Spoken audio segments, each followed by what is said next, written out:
Banned accessories in baseball. Baseball players take their uniforms seriously. They only wear specific types of shoes, belts, and even socks. But did you know that some accessories are even banned from the sport? From funny headbands to a lot of other things, there are a few items that players need to show up to the field with. Certain accessories have been deemed unacceptable for the game by Major League Baseball for decades. On some occasions, these have been used as a form of protest, but they're just not allowed on most others. Welcome back to Sportflix. Make sure you hit the subscribe button to score a home run. Today we're taking a look at these uncommonly known MLB rules, so if your favorite team is missing something in its wardrobe, this is why. Get ready to learn all about the essential accessories that have been banned from baseball. Doolittle stopped wearing LGBTQ-themed cleats. At the beginning of the 2018 season, Washington Nationals pitcher Doolittle declared his intention to wear custom cleats bearing the colors of the LGBTQ pride flag. However, he was barred from doing so by the MLB, which had eliminated a loophole that allowed players to wear non-uniform cleats for special occasions. Unfortunately, Sean's attempt to express solidarity with members of the LGBTQ community was foiled. Did you know he didn't even go to a professional designer to get his cleats customized? Well, then how did he get them done? Well, it looks like Mr. Doolittle likes doing things independently because he customized those LGBTQ colors on his cleats all by himself. Subsequently, he turned his attention to another way to express his beliefs, wearing a t-shirt with a slogan conveying a similar message.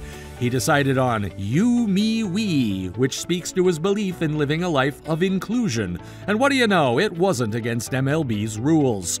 For now, at least, t-shirts are an acceptable form of creative self-expression on the field, but accessories like cleats remain unaccounted for. Gardner received a fine for shoes that don't feature 51% of his team's primary color. Back in 2014, MLB player Gardner of the New York Yankees was fined by MLB for breaking one of their regulations. What was his crime? He wore cleats that didn't have at least half the color of his team's primary color. Did he really need to be fined for this seemingly minor infraction? Well, according to MLB rules, players must adhere to a strict dress code when playing. Players are expected to wear official team uniform articles and team-issued apparel, which is why Gardner received the fine for wearing his navy blue and white shoes that don't follow the 51% rule. The uniforms policy states that all players on a team shall wear uniforms identical in color, trim, style, and type, and all players must wear shoes that are at least 51% of one primary color designated by the main club's uniform system. Essentially, this means you need to wear your team's specific colors if you want to stay out of trouble with MLB, even if it's just down to your shoes. Zobrist received a fine for his all-black cleats. In 2018, then Cubs outfielder Zobrist was fined for wearing all-black cleats during a game. While this style is typical for NFL players, MLB does not allow it. Players are required to have either a white base with colored accents or the other way around. What makes this fine even more interesting is that the cleats were designed by Nike especially for Zobrist, a longtime endorser of the brand. But even with Nike's backing, they needed help to get around MLB's strict rules and regulations concerning player apparel. With fines ranging from $2,000 to $10,000 per violation, it is no wonder that players take extra precautions regarding their dress code. Well, this seems unfair because all Ben did was pay homage to some of the most brilliant players in baseball history, but the Federation is not having any of that, and they have made themselves pretty clear that their rules are not to be messed with. What a tragedy it is. Now, before we move on to the next one, let's play a game. We promise it's going to be fun. Catch that ball and throw it to the subscribe button to win this game. Alonso was fined for giving all the players custom 9/11-themed cleats. The naive deeds of Alonso. Not only was the 2019 Rookie of the Year fined for giving all the players custom cleats featuring the patriotism for American heroes and those who lost their lives on an ill-fated day, because he defied MLB Commissioner Rob Manfred's order not to give them out. The cleats feature blue and red colors throughout, with a few text stamps such as "We Never Forgot" and other emotional catchphrases. Those cleats were really good looking and had a lot of meaning in their design. The design was a success, but according to the Federation, it was poor execution and was definitely against the rules of MLB. Despite his good intentions and wanting to promote a good cause, Alonso faced a $10,000 fine for wearing them during pre-game warm-ups. Although this caused an uproar amongst Mets fans everywhere, he was dubbed Commissioner Killer among some social media circles that continue to this day. Mike Clevenger received a fine for his custom floral printed cleats. The MLB has some strict rules on the accessories players can bring to the field. While they may not seem like such a big deal, these rules can have serious consequences if they are broken. In 2019, former San Diego Padres pitcher Mike Clevenger was fined for wearing custom floral printed cleats during a game against the Milwaukee Brewers.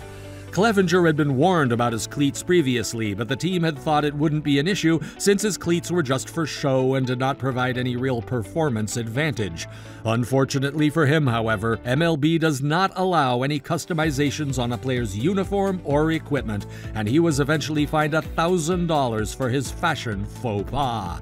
Mike said the sunflower on his cleats was for his daughter and the rest of his family. He does whatever he does for them, and the Federation has no right to put him on hold because of that.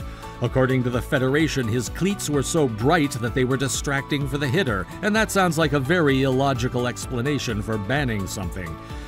Adam Jones was fined for wearing cleats which were only approved for Jackie Robinson. In 2017, Baltimore Orioles outfielder Adam Jones was fined for wearing cleats which were only approved for players on April 15th, Jackie Robinson Day. Jones had worn the shoes in an attempt to honor Robinson and symbolize his unifying role in baseball history. MLB rules regarding footwear are incredibly strict, and the league has a zero-tolerance policy. The shoes must contain 4 basic elements in order to be allowed on the field. So let's talk about that in a bit more detail. It must be made of a cleat or spike that is not dangerous and will not injure any other players. The sole must be at most 1/2 inch in thickness. It must not have any external attachments such as buttons or buckles. The design must be consistent with accepted standards of propriety and good taste. Whew, that's a lot of rules for some shoes, but hold on, we'll cover a few more stupid rules in the next ban.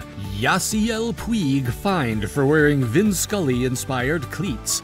In 2018, Yasiel Puig decided to pay homage to his favorite Dodgers figure, sportscaster Vin Scully.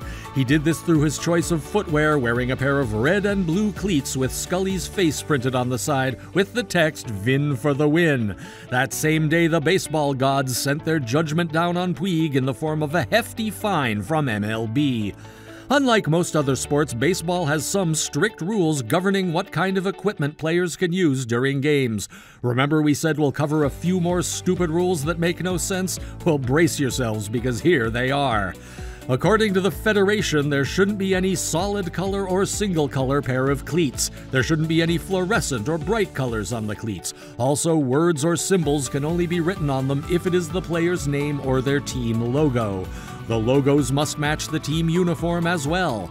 Puig learned this lesson the hard way, but at least he ended up with a dope pair of shoes to add to his collection. And unfortunately, that marks the end of today's video. Thank you for watching so patiently. We really enjoyed making this video, and we hope you also enjoyed watching it.